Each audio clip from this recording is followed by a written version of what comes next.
धन्यवाद। हमारे कुछ बोर्ड तो लगाओ यार। हमारे यादव टाइगरों को, सभी भाइयों को जय श्री राम, बहुत बहुत धन्यवाद। आप सबका भी धन्यवाद। अरे ఏం बोला निधि శేఖరలో ఉందో వాళ్ళు ఇక్కడ పక్క మాట్లాడతా, అది కూడా తెలుగులో మాట్లాడతా.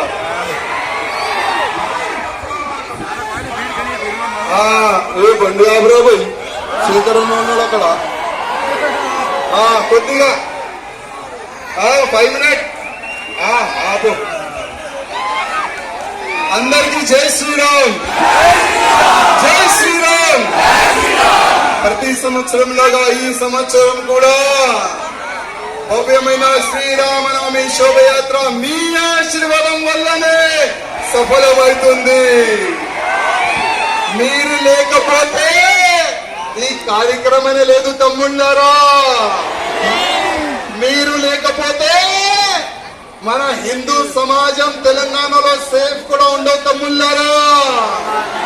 ఇవాళ మన భారతదేశం ఫుడ్ తిని మన భారతదేశంలో ఉండి ఓవైసీ ఎట్లాంటి దొంగలు భారత మాత జై చెప్పనికి ఇవాళ ఆలోచన చేస్తున్నారు. ఆ ఓవైసీ ఎట్లాంటి గుండెలు మన భారతదేశంలో ఉండి వందే మాత్రం పాట పాడడానికి సిగ్గుపడుతున్నారు. అట్లాంటి దొంగలకి మన తెలంగాణ నుంచి ఒక కుక్కని పెడతారు చూడు, ఒక బాక్స్. అట్లాంటి బాక్స్ లో పెట్టి ప్యాక్ చేసి పాకిస్తాన్ పంపిద్దామా లేదా? పాకిస్తాన్ పంపిద్దామా లేదా? అరే ఓవైసీ, నువ్వు గాని నీ తమ్ముడు గాని ఎవరైనా గాని భారతదేశంలో ఉండాలంటే జై శ్రీరామ్ చెప్పాల్సిందే. అరే ఓవైసీ, నా భారతదేశంలో ఉండి నేను యుద్ధం చేస్తా, నేను ఆ పీక్తా ఈ పీక్తా చెప్తున్నావు కదా. అసలు నువ్వేం చెయ్యలేవు, అసలు నువ్వేం చెయ్యలేవు. ఎందుకంటే నెక్స్ట్ గవర్నమెంట్ వచ్చేది కాషాయ గవర్నమెంట్ తెలంగాణలో.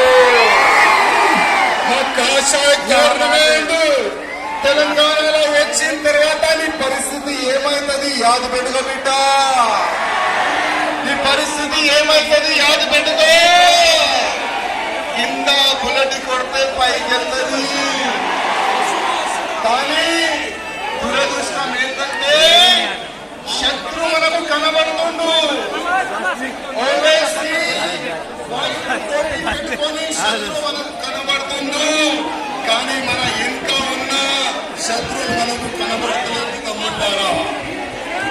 మన హిందువులే మనకు శత్రువులు ఉన్నారు. ఇవాళ మన భారతదేశానికి హిందూ రాష్ట్రం చేస్తామా లేదా?